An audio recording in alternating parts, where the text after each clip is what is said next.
Well, hello again to all the boys and girls out there in YouTube land watching. Georgia Beer Reviews back at you today with another one. I'm joined once again by Mr. Bumpy Road Brewery. Cheers. And he actually bought this beer. He's going to tell us what we're drinking today. Scary face. This is from Heretic Brewing Company. They're out of Fairfield, California.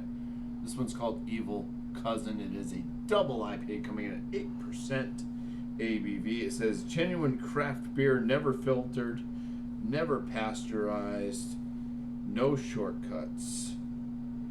Always brewed and packaged only by Heretic Brewing Company. So that means that they are an independent brewery, which they do have that independent label right there.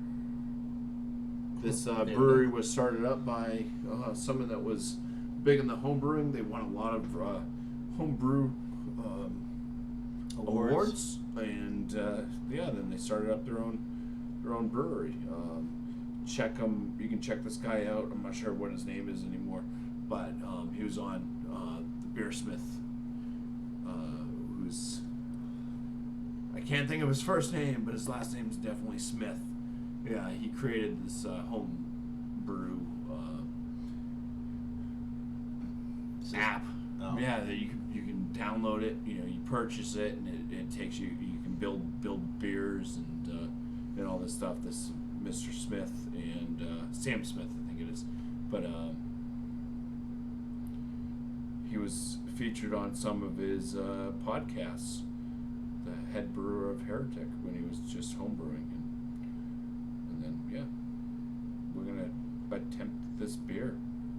We're not going to attempt it. We're going to do it. We're going to drink it. I don't know anything about this beer. There's nothing really listed on here as far as what hops are used. I see some on the bottom. It's just the Oh yeah. It doesn't say. Okay. Yeah, I don't know. They are out of California, so I don't know if this is gonna be more West Coast style. It's a double IPA, so yeah, it could be a New England style, or it could be like a traditional. And if it is a New England style from Heretic, it could be a hazy West Coast. We'll see. But there's nothing about the hops in this at all. It just says, drink with me, cousin, as Hades comes with the dawn.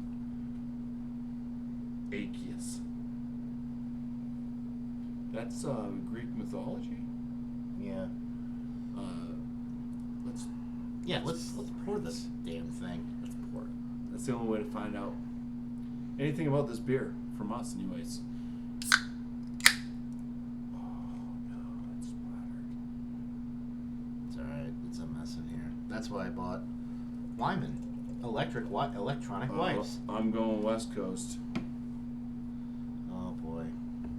John's favorite. Not my favorite. I mean, I can rate according to the style. It does have a great looking, creamy looking head actually. But yeah, it is golden and clear. Some nice streaming bubbles going up the glass there. A white tight knit head. Yeah. Yeah. Grassy, earthy, a little piney. Piney, a little bit of citrus. I will say it's not as grapefruit and pine forward as I was dreading. It's got a little bit more of the earthy and then the like herbal hop notes on there. Malt notes do come through a little bit. It is a bit bready. I would say there's a touch of a honey note in there, so maybe some honey malt being used. I smell more like wheat. I smell wheat. I get bread and honey, but like a honey wheat. I can see that. Yeah. 5-grain bread. Nature's own honey wheat. Nature. What was it? Nature Valley? Nature's own or Nature's Bounty. No. Nature's Bounty. No, that's a. It's Nature's Own. It's a bread. It's a bread brand, I think. Is it? Yeah, I think so. They make butter bread. They have the honey wheat. They have of course, the white. Pretty sure it's Nature's Own. Anyway, whatever. It doesn't matter. Doesn't matter. Honey wheat. Definitely a West Coast. Yeah, definitely. Cheers. Cheers. None of the alcohol at all, which is nice.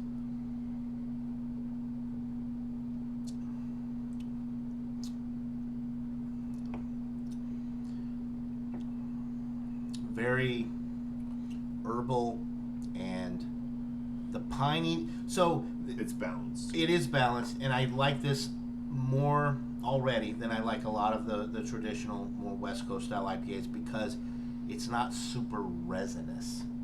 When you get that piney resinous, like It is piney. cake note though, like it's like a thick pine, like caked over type of thing, that's when it gets Yeah. not good for me. This one is balanced. Yeah. I think the first thing kind of noticeable if you like, yeah, it goes through so quickly. It does. As far as like the flavor, Which is good for this, I but think. there's a breadiness to me. Maybe Yeah. a little bit of a white bread crust in there. There is a bit of like some kind of wheat. Honey wheat. Honey There is wheat. a sweetness in this which I like. So the malt character with this is really nice and it balances out that initial piney. You know what I said, grapefruit. I'm not getting any grapefruit with this. It's actually piney and herbal. Yeah. A lot of the West Coast IPAs are grapefruit, but they're not really grapefruit. It's like that, whatever the hops are, they provide that grapefruit flavor, and it's a very bitter hop. Yeah. This one is bitter, but it's balanced. I would also say a light lemon zest. Yeah, maybe the little citrus, but I'm not getting the grapefruit, the really bitter grapefruit note, which come from I think it's is it the Centennial hops or it's one of the C's that was used in the original West Coast type IPA. Columbus. I want to say Centennial or Cascade, but maybe I don't know. It doesn't matter. Point is, the grapefruit notes are not there. This carbonation with this is also high. I'm still belching though from the last review we did. Yeah. We drank that Delirium beer, and that thing was, oh my god! I hope you put these out in order. Otherwise, people are gonna be confused. Yeah, no, I will. Jeez, it's nice. This is a nicely balanced traditional. Yeah, type I would say IPA. medium body feel to it.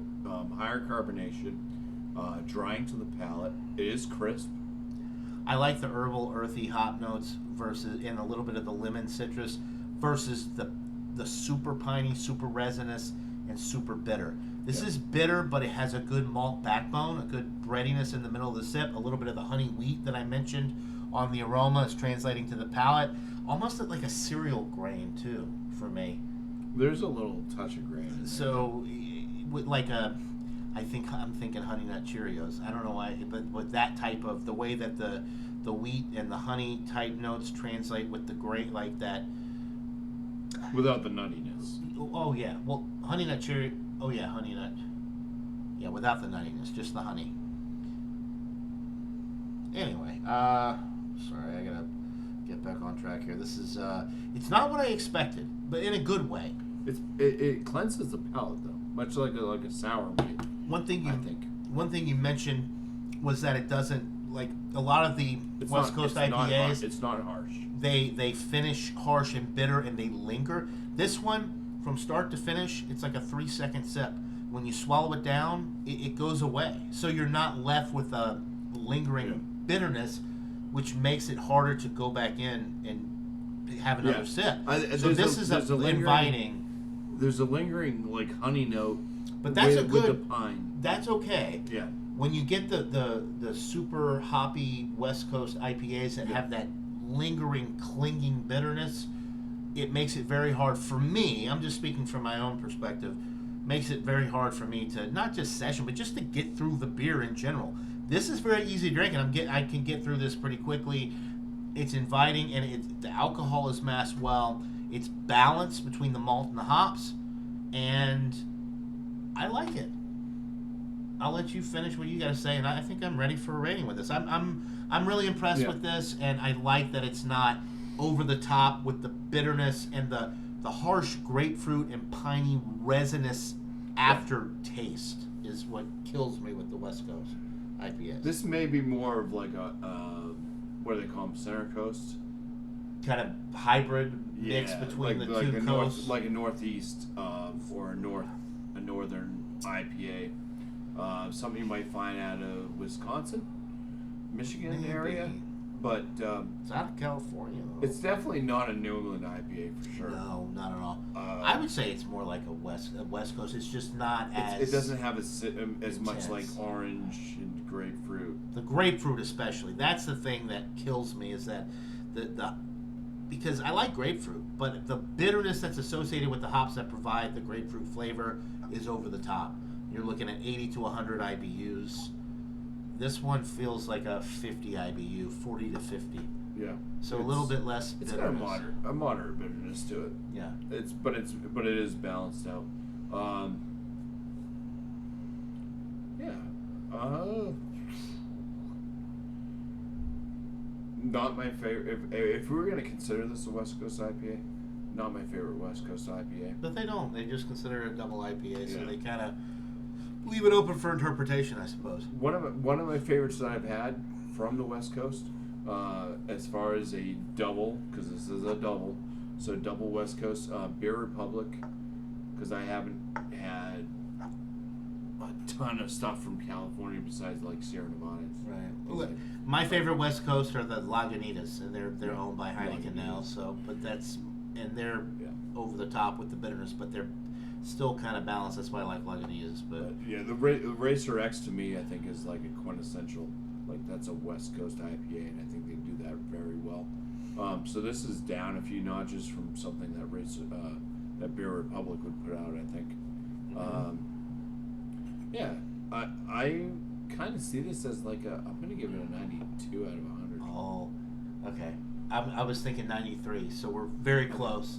I was thinking because 92 for me is still A minus, so 93 is better than A minus, but it's not quite outstanding, or so it's just getting into that solid A for me.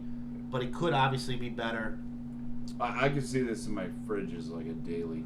Drink. I could, I could get down with this, and I will say one thing that this beer has going for it, an indication of a quality beer, is the alcohol, being masked or not. Oh, 8%. You don't know. 8% is pretty strong. It drinks like maybe a 6.5. It drinks like I was gonna say 6%er. It drinks like just a standard IPA. But I mean, which most IPAs that aren't doubles these days, you're looking at between like 6 and 7. And then you get 8+. It's your imperial, but yeah, it drinks like a 6%er to me, and it's not super bitter, and it's crisp, it's clean, it is drying on the finish, so it's refreshing, and it is balanced because you get good bready, that honey wheat type note that I mentioned. It kind of cuts through some of the hop, the initial hop burst that you get, and it's not lingering on the finish. So it's inviting, and you can go back in for another sip, which is why it drinks like a 6%, not an 8%, because it doesn't have that lingering bitter finish. What kind of pine do you think it is? I'm going with balsam. God, I don't know. That's I'll just agree. I'll just go with that. I have no idea. I'm not familiar with the different types of pine. I think balsam pine's a bit on the sweeter side. Alpine? Cheers, Alpine. So there you go, right? 93 for me. What'd you say? 92. So an A beer on the lower end, but really enjoyable. Drinks like a borderline sessionable IPA. Not too bitter, not too malty, just right. Drinks smooth. And if you can find it in your area, Heretic, Evil Cousin. We're in Massachusetts right now. This is out of California, so chances are you may be able to find it in your area. So buy it, try it, let us know what you think. That'll do it for this beer review, guys. We'll see you on the next one, and until then, cheers, everybody.